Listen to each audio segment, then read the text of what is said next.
Bulletin में सबसे पहले बात करेंगे तीसरे टी20 में न्यूजीलैंड के 225 रन के हदफ के ताकुब में पाकिस्तान की बैटिंग जारी है और 6 विकेट के नुकसान पर पाकिस्तान ने 142 रन बना लिए हैं। इसके साथ साथ 148 रन पाकिस्तान ने बना लिए। बाबर आजम ने न्यूजीलैंड के खिलाफ निस्फ सेंचुरी बनाई है। बाबर आजम ने 33 गेंदों पर 1 छक्के और 6 चौकों की मदद से निस्फ सेंचुरी बनाई। बाबर आजम 58 रन बनाकर लौट गए। ओपनर साइम अयूब 10, मोहम्मद रिजवान 24 रन बनाकर पवेलियन लौट गए। फखर जमान ने 19 रन बनाए और चल दिए। आजम खान 10 रन बनाकर आउट हो गए। इफ्तिखार अहमद 1 रन बनाकर आउट हो गए हैं। तीसरे टी20 में न्यूजीलैंड के 225 रन के हदफ के ताकुब में पाकिस्तान की बैटिंग जारी है। 6 विकेटों के नुकसान पर 148 रन बना लिए हैं।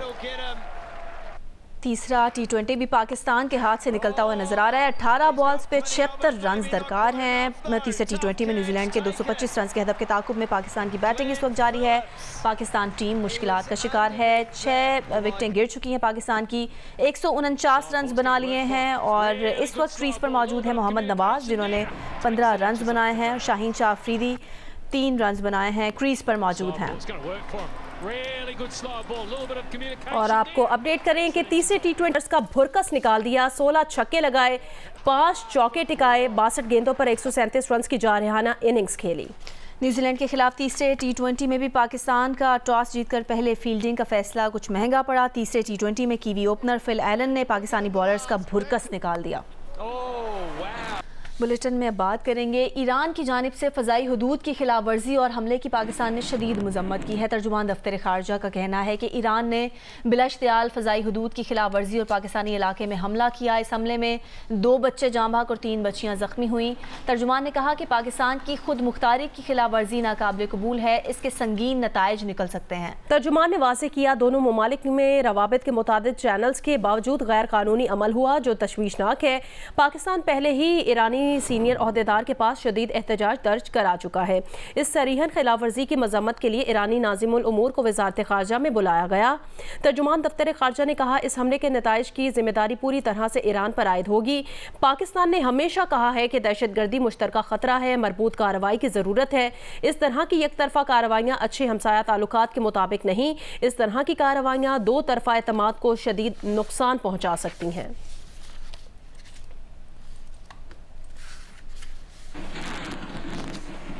अभी आपको बताएं लकी मरवत के थाना गजनी खेल पर शिद्दत पसंदों का हमला नाकाम बना दिया गया। डीपीओ के मुताबिक दहशतगर्दों ने रॉकेट लॉन्चर्स और भारी असलहे से थाने पर फायरिंग की। शदीद फायरिंग के तबादले के बाद दहशतगर्द फरार हो गए।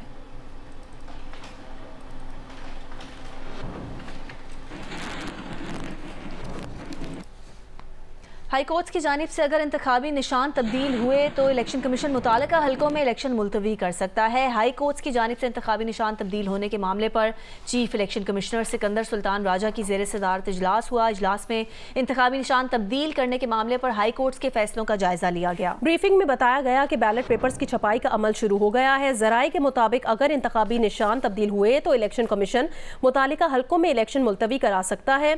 इलेक्शन कमीशन इस मरतबा पिछली बार से 1/3 ज्यादा बैलेट पेपर्स छाप रहा है। इलेक्शन कमीशन के पास बैलेट पेपर्स की छपाई के लिए ज्यादा मोहलत नहीं है। इलेक्शन कमीशन हल्कों में बैलेट पेपर्स एयरलिफ्ट करने के ऑप्शन पर भी गौर किया जा रहा है।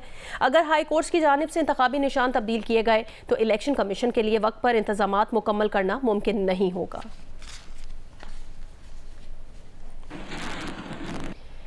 इलेक्शन कमीशन में इंतखाबात से पहले बड़े ओहदों पर नई तकर्रियाँ और तबादले कर दिए गए हैं। डॉक्टर सैयद आसिफ हुसैन को नया सेक्रेटरी इलेक्शन कमीशन मुकर्रर कर दिया गया। चीफ इलेक्शन कमिश्नर ने secretary election commission Umar Hamid का इस्तीफ़ा मंजूर कर लिया।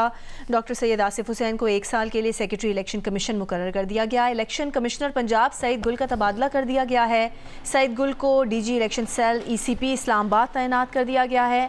मोहम्मद फरीद आफरीदी को इलेक्शन कमिश्नर बलूचिस्तान तैनात कर दिया गया है। इलेक्शन कमिश्नर बलूचिस्तान एजाज अनवर चौहान को इलेक्शन कमिश्नर पंजाब तैनात कर दिया गया है।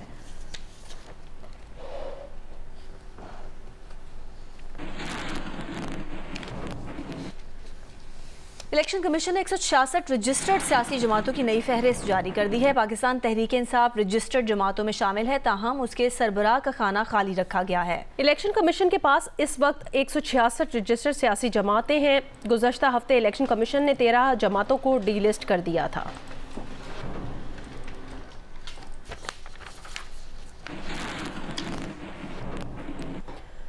सुप्रीम कोर्ट के जजेस के खिलाफ सोशल मीडिया पर गुमराहकुन मुहिम चलाने वालों को गिरफ्तार करके करार वाक़ई सजा देने का फैसला किया गया है। वजारत दाखिला ने JIT बना दी है जो जजेस के खिलाफ मुहिम चलाने वालों की शिनाख्त करके उनको कानून के कटहरे में लाएगी। जिम्मेदारों के खिलाफ पैका एक्ट के तहत मुकदमात चलाए जाएंगे। Additional DG FIA cyber crime wing इस JIT के कन्वीनर होंगे। JIT अरकान में IB और ISI के नुमाइंदे भी शामिल होंगे। DIG इस्लामाबाद पुलिस और PTA का नुमाइंदा भी JIT का हिस्सा होंगे।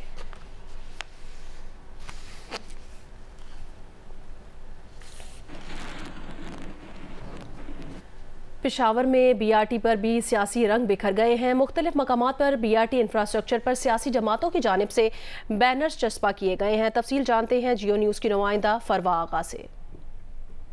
जी, BRT इंफ्रास्ट्रक्चर पर भी सियासी रंग बिखरने लगे हैं।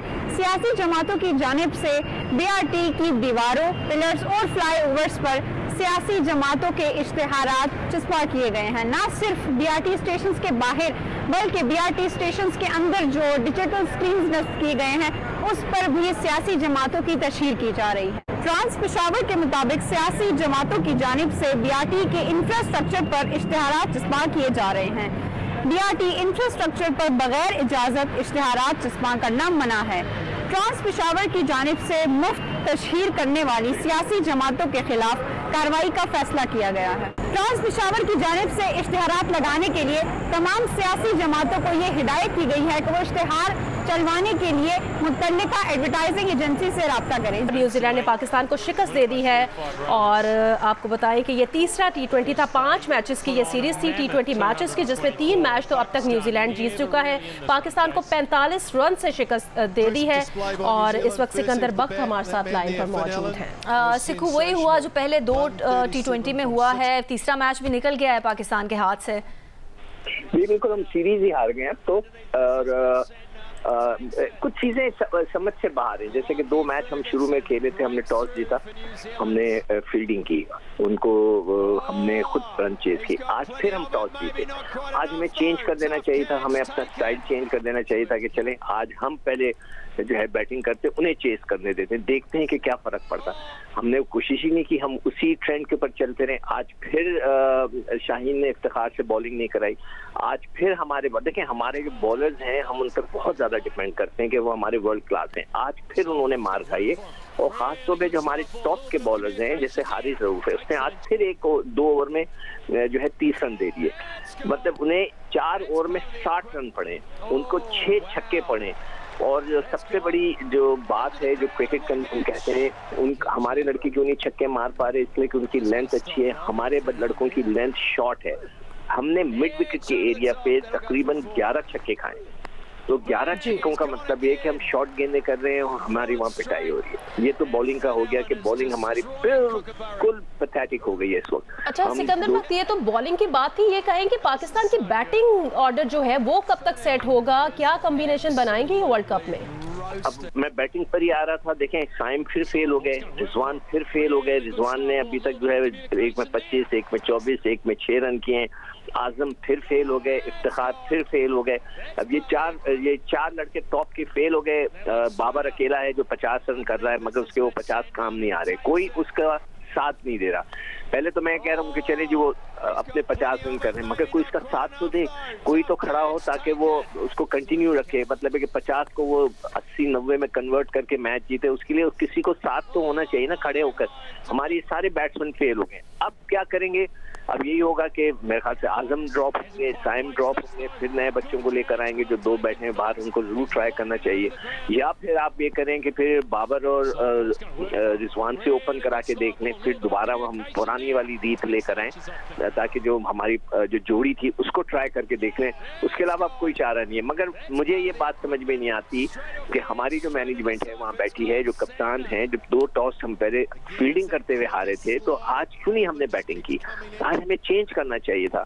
अब ये मेरे समझ से बाहर है और ये तो हम उन्हीं से पूछ सकते हैं। हो सकता है कि अभी जो वो इंटरव्यू दें तो उसमें हमें पता चल जाए कि उन्होंने दोबारा बैटिंग, तीसरी दफा फिर उन्होंने बॉलिंग की है, तो ये क्यों किया है? पिच में कुछ भी नहीं था कि ऐसी चीज कोई बहुत ही खतरनाक हो, पिटाई हमारी हो रही है तो पहले बैटिंग कर लेते। तो ये तो हम उनसे पूछेंगे तो पता चलेगा। अब अच्छा सीखो, टेस्ट सीरीज के बाद अब चूंकि T20 सीरीज भी अब हाथ से निकल गई है पाकिस्तान के, अब कॉम्बिनेशन क्या वर्ल्ड कप में क्या कॉम्बिनेशन बनाया जाएगा? देखें अभी मेरे ख्याल से हमारे पास टाइम बहुत है, अभी इतनी हमें पैनिक बटन एकदम से नहीं दबाना चाहिए। हमारे पास 18 मैच या 13 मैच थे वर्ल्ड कप से पहले, तो 5 ये 3 निकल गए, अभी भी 10 मैच बाकी हैं। तो हमने जो भी एक्सपेरिमेंट करना है वो अगले 5 मैचों में कर लें, उसके बाद एक टीम डिसाइड करें कि ये हमारी टीम है, और वर्ल्ड कप से पहले उस आखिरी जो 5 मैच हैं वो अपनी फुल टीम के साथ जो हम डिसाइड करते हैं उसको लेके चलें।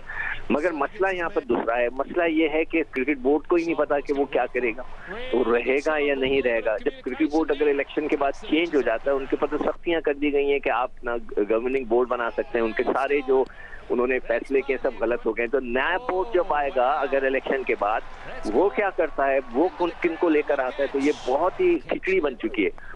पाकिस्तान की क्रिकेट इस वक्त खिचड़ी बनी हुई है कि किसी को नहीं पता क्या होने वाला है जी, कौन कहाँ खड़ा हुआ है। अच्छा सिकंदर, ये कहिएगा कि आपने कहा कि जो पहले भी मैचेस हुए हैं उसमें भी पाकिस्तान ने चूज किया फील्डिंग को, और ये तीसरा मैच था उसमें भी यही स्ट्रेटजी रही, तो आपको लगता है कि पाकिस्तान को इस मैच में या अगले मैचेस में अब अपनी स्ट्रेटजी को बदलना चाहिए था, पहले बैटिंग करते फील्डिंग को चूज ना करते? बिल्कुल यही चीज होनी चाहिए थी ना। मैंने जो पहले कहा कि हम 2 मैच फील्डिंग करते हुए हार गए, तो इस दफा में बैटिंग कर लेनी चाहिए थी। मुझे तो समझ में नहीं आ रहा है कि वहाँ पर क्रिकेट को क्या शाहीन खुद चला रहे हैं क्रिकेट, या वो जो इंस्ट्रक्शन जो देते हैं जो डायरेक्टर क्रिकेट है वहाँ पर हफीज, वो उनको इंस्ट्रक्शन दे रहे हैं। मुझे बिल्कुल नहीं पता, ये तो हमारे रिपोर्टर्स अंदर से रिपोर्ट निकाल के लाएंगे कि वहाँ पे क्या हो रहा है, खिचड़ी क्यों बन रही है। तो शाहीन की कप्तानी का मुझे अब थोड़ा सा समझ में नहीं आ रहा है कि ना वो इफ्तिखार से बॉलिंग करा रहे हैं, उनके 2 स्पिनर खेल रहे हैं, हमारा एक खेल रहा है। तो आई एम रियली सरप्राइज्ड वहाँ पे क्या हो रहा है। तो बड़े माइंडफुली जरा स्ट्रेटजी को भी पाकिस्तान को अपनी देखना होगा। बहुत बहुत शुक्रिया सिकंदर बख्त। टेस्ट सीरीज के बाद T20 सीरीज भी अब हाथ से निकल गई है और न्यूजीलैंड ने पाकिस्तान को 45 रन से शिकस्त दे दी है तीसरे T20 में भी। हैदराबाद में कौमी असम्बली का हल्का इन्हें 220 सालों का सिटी के शहरी इलाकों पर मुश्तमिल है, जहां रहने वाली आबादी को आज भी पीने के साफ पानी, सीवरेज के निज़ाम, तालीम और सेहत जैसी बुनियादी सहूलतों का फुकदान है। मजीद बता रहे हैं नुमाइंदा जियो न्यूज़ अली नईम। जी बिल्कुल, मैं इस वक्त कौमी असम्बली के हल्का NA 220 के इलाके रिसाला रोड पर मौजूद हूँ। इस हल्के के अहम तरीन मसाइल की अगर बात की जाए तो इस हल्के के अंदर लोगों को ड्रेनेज का बहुत ज़्यादा मसाइल का सामना है, इसी तरह से पीने के पानी के हवाले से भी बहुत सारे मसाइल का सामना करना पड़ता है। हमारे साथ यहाँ पर एक शहरी मौजूद हैं। जितने भी कौमी असम्बली के मेंबर्स हैं, सूबाई असम्बली के मेंबर्स हैं, जब भी इलेक्शन करीब आता है तब तो इनको हम आवाम का एहसास होता है, बाकी कोई एहसास नहीं होता। हालत देखें, ना पानी है, ना पानी का साफ पानी पीने को मिलता है। जब इलेक्शन करीब आता है तो बड़े बड़े वादे लोग करने आते हैं कि भाई हम आप ये भी करेंगे, आपके वो मसाइल हल करेंगे, लेकिन जब इलेक्शन ख़त्म हो जाते हैं फिर उसके बाद कोई नज़र भी नहीं आता, कोई मिलने को तैयार भी नहीं होता है। जी आपने सुना है, हमारे साथ यहाँ पर हल्का NA 220 की आवाम यहाँ पर मौजूद है और उनका ये कहना है कि इस हल्के के अंदर बहुत से मसाइल हैं, लेकिन लोग उम्मीद यही करते हैं कि जो भी उम्मीदवार मुंतखब हो इस हल्के के मसाइल को हल करे। जी बलूचिस्तान में आटे की कीमतों को एक बार फिर पड़ लग गए हैं। फ्लावर्स मिल्स मालिकान ने फ़ी किलो आटे की कीमतों में 5 रुपये का इजाफा कर दिया। 20 किलो आटे का थैला 2,920 रुपये, जबकि 50 किलो आटे का थैला 7,250 रुपये का हो गया है। महकमा खुराक ने आटे के निर्ख कम करने के लिए गुज़श्ता साल महफूज की गई गंदम की 10 लाख बोरियों की फ्लावर मिल्स को फराहमी शुरू कर दी है। तफसील बताएंगे नदीम कौसर। नई फसल आने से 2 माह कबल ही बलूचिस्तान में गंदम की कीमतें बढ़ना शुरू हो गईं। 2 रोज़ के दौरान फ़ी किलो आटे की कीमत में 5 रुपये इजाफा हुआ है। मार्केट ज़राए के मुताबिक फ्लोर मिल मालकान ने आटे की कीमत 141 रुपये से बढ़ाकर 146 रुपये कर दी, जिसके बाद 20 किलो आटे का थैला 2920 रुपये, जबकि 50 किलो आटे का थैला 7,250 रुपये का हो गया। पहले 2820 का था, अभी 2920 का है, और जो दूसरा बड़ा थैला है 50 किलो का, वो पहले 7,020-50 का था, हम बेच रहे थे, अभी 7,250 का, 200 रुपये इसमें इजाफा हुआ है। 2023 के अवाइल में भी आटे की कीमतें 150 रुपये किलो तक पहुँच गई थीं। ताहम गंदम की नई फसल आने के बाद मई में आटे की कीमतें कम होकर 141 रुपये फ़ी किलो हो गई थी। सूबे में आटे की बढ़ती हुई कीमतों के पेश नज़र महकमा खुराक ने गुज़श्ता साल महफूज की गई गंदम की 10 लाख बोरियों की फ्लोर मिल को फराहमी शुरू कर दी है। सूबाई काबीना ने 20 किलो सरकारी आटे की कीमत 2460 रुपये मुकर्रर की है। हाल ही में कैबिनेट ने जो है अप्रूवल दी है 2460 रुपये पर 20 kg का आटा आवाम को देने के लिए। तो मार्केट में फ़र्क तो ओपन मार्केट में काफ़ी ऊपर है और महंगा मिल रहा है, जबकि हमारा गवर्नमेंट रेट जब सस्ता है तो लोगों को रिलीफ मिलेगा। गुलसान के अवामी हलकों ने आटे की कीमतों में इजाफे पर तशवीश का इज़हार करते हुए इसका जिम्मेदार ज़िलाई प्राइस कंट्रोल कमेटी को करार दिया है, क्योंकि कोयटा समेत सूबे भर में प्राइस कंट्रोल कमेटियों के गैर फाल होने की वजह से ताजिर आटा समेत दीगर अशियाई खुर्दनोश में भी मनमाना इजाफा कर रहे हैं। कैमरामैन एक्मी रॉजर के साथ नदीम कौसर, जियो न्यूज़ कोयटा। बनू NA 39 6 तहसीलों पर मुश्तमिल है। इसका शुमार पाकिस्तान के बड़े हलकों में होता है। कौन कौन सी सहूलियात यहाँ पे मौजूद हैं, ये बताएंगे नुमाइंदा जियो न्यूज़ मंजूरुद्दीन। जी, हल्का NA 39 बनू जो कि पाकिस्तान में हल्कों के लिहाज से सबसे बड़ा हल्का है। इस हल्के की आबादी 13 लाख से ऊपर है। 1 कौमी और 4 सूबाई असम्बली की सीटें हैं, जबकि 6 तहसीलों पर मुश्तमिल ये हल्का है, जो इसके बड़े हल्के की निशानदेही करता है। यहाँ के दीगर मसाइल के साथ मौजूदा मसला बिजली और गैस का है। 20 से 22 घंटे बिजली और गैस की लोड शेडिंग रोजमर्रा का मामूल है, जबकि मुज़ाफ़ात में तो कई दिन बिजली नहीं होती। यहाँ की मसाइल की बात की जाए तो पानी, रोड्स, एजुकेशन, सेहत है। इस हल्के से ज़ैद अकरम खान दुरानी JUI, नसीम अली शाह PTI, पीर कैसर Abbas PTIP, professor Ibrahim Jamaat Islami party बुनियादों पर हिस्सा ले रहे हैं। इसके अलावा आज़ाद उम्मीदवार भी हिस्सा ले रहे हैं। लोग इस मरतबा ये तवक्को रखते हैं कि जो भी यहाँ से जीते इन मसाइल की आवाज़ वो असम्बली फ्लोर पर ज़रूर उठाएं, ताकि जो मसाइल हैं इस हल्के का उसका खात्मा किया जा सके। जी।